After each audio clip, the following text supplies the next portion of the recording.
قبر والوں بتاؤ تمہارا کیا حال ہے؟ اس سے یہ پتا چلا کہ قبر والے سنتے ہیں.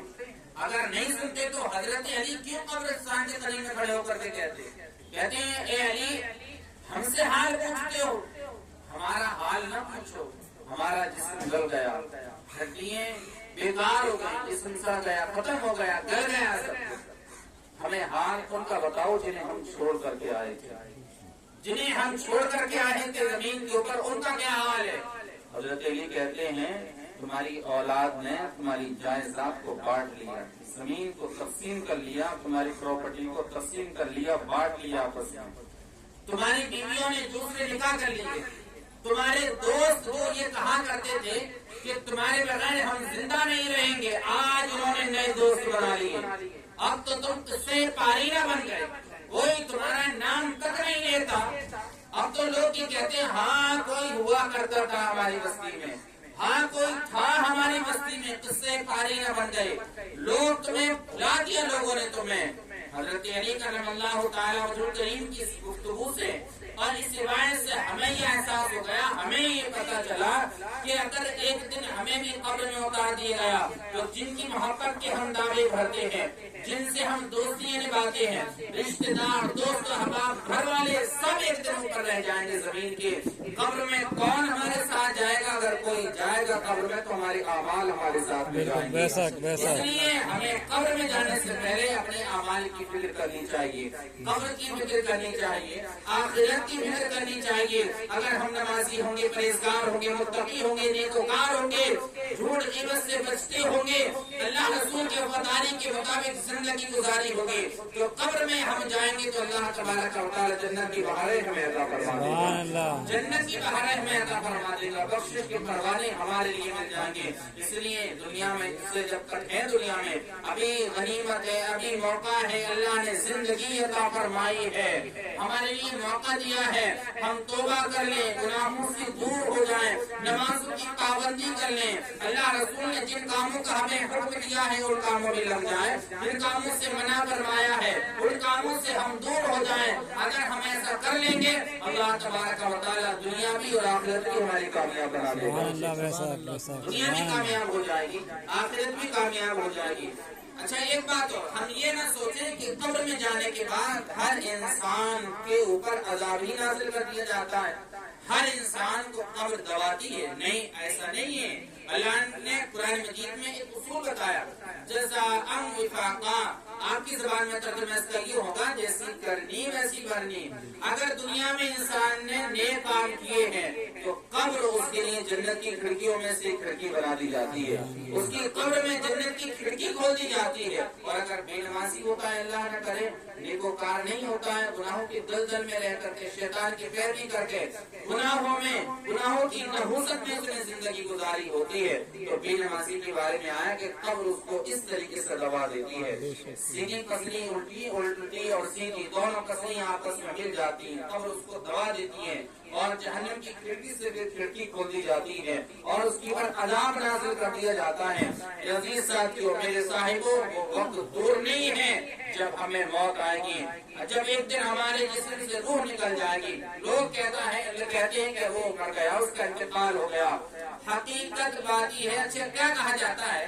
کیا کہا جاتا ہے؟ انسان کا انتقال ہو گیا، انسان ختم ہو گیا، انسان مر گیا. ہوتا یہ ہے کہ انسان کی جسم سے روح نکل جاتی ہے، روح نکل جاتی ہے انسان کی جسم سے، جسم بالکل مردار ہو جاتا ہے. لوگ کہتے ہیں وہ مر گیا.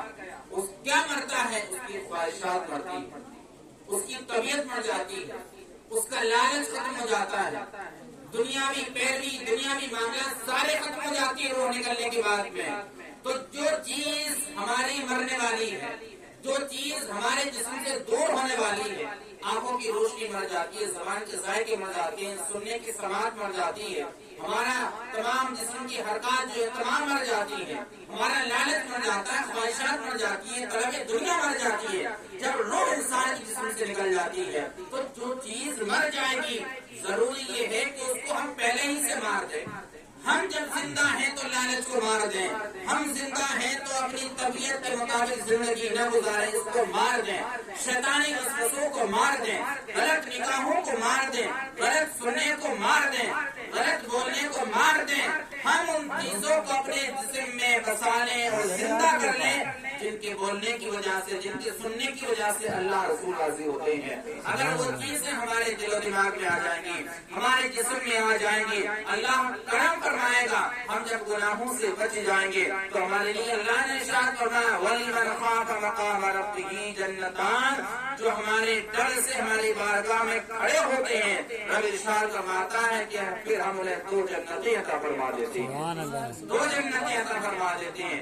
جب انسان گناہوں سے بچ جاتا ہے، جب انسان کے گناہوں سے بچنے کی توفیق مل جاتی ہے، ہاتھ گناہوں سے بچ جاتے ہیں، نگاہیں اس کی گناہ نہیں کرتی ہیں، جسم اس کا گناہ نہیں کرتا ہے، زبان سے غلط نہیں بولتا ہے، قدم سے جو ہے غلط جگہ چل کر کے نہیں جاتا ہے، زبان سے کسی کی برائی نہیں کرتا ہے، جب یہ جسم جو ہے اس کا گناہوں سے بچنے لگتا ہے، اللہ کرم فرماتا ہے، جب بندہ توبہ کر لیتا ہے نا توبہ، پھر فرشتے ندا لگاتے ہیں اللہ کے حکم سے کہ اے لوگوں، جب جنت کو سجانے کا پروردگار عالم حکم دیتا ہے کہ جنت کو سجا دیا جائے، جنت کے محلات کو سجا دیا جائے، فرشتے کہتے ہیں یہ کیوں ہو رہا ہے، جنت کیوں سجائی جا رہی ہے، جنت کے محلات کو کیوں سجایا جا رہا ہے، تو بتایا جاتا ہے کہ آج ایک نوجوان نے گناہوں کے راستے کو چھوڑ کر کے نیکی کا راستہ بنا لیا ہے، گناہوں سے توبہ کر کے نیکوکار بن گیا ہے، اس کی استقبال کے لیے اللہ جنت سجانے کا حکم دے دیتا ہے۔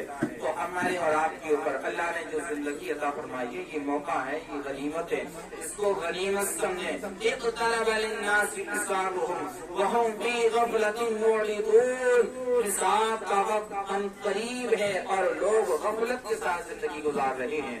ہم یہ چاہتے ہیں، ہم یہ سمجھتے ہیں کہ جب ہمارا بڑھاپا آئے گا، ہماری شادی ہو جائے گی، بچوں کی شادی ہم کر لیں گے، بچے بڑے بڑے ہو جائیں گے، بڑھاپا آ جائے گا، سفید داڑھی ہوگی، تب ہمیں موت آئے گی۔ نوجوانوں ایسا نہیں ہے، صاحبوں ایسا نہیں ہے، ایسا نہیں ہے کہ جب بڑھاپے میں آپ کا انتقال ہوگا، موت کا کوئی وقت تو تمہارے لیے یہ نہیں ہے کہ جوانی میں ہی مرنا ہے یا بڑھاپے میں ہی مرنا ہے، کبھی بھی اللہ تبارک و تعالیٰ اپنی بارگاہ میں بلا سکتا ہے، کبھی بھی ہمیں موت آ سکتی ہے، کوئی گارنٹی نہیں یہاں سے اٹھ کے ہم اپنے گھر پہنچ پائیں یا نہیں پہنچ پائیں، ابھی پروگرام ختم کرنے سے پہلے، تقریر ختم کرنے سے کوئی گارنٹی نہیں ہے کہ میں زندہ رہوں یا نہیں رہوں، کہ اللہ تبارک و تعالیٰ کا فضل ہے، پروردگار عالم چاہے جتنی ہمیں زندگی عطا فرما دے، چاہے جتنا ہمیں وقت دے دے، تو جو بھی زندگی مل جائے، جو بھی وقت ہمیں مل جائے، نمازوں کی خوب پابندی کرے، خوب سچ بولے، گناہوں سے دور رہے، نیکوکار بن جائیں، گناہوں سے دور ہو جائیں، اللہ تبارک و تعالیٰ کو راضی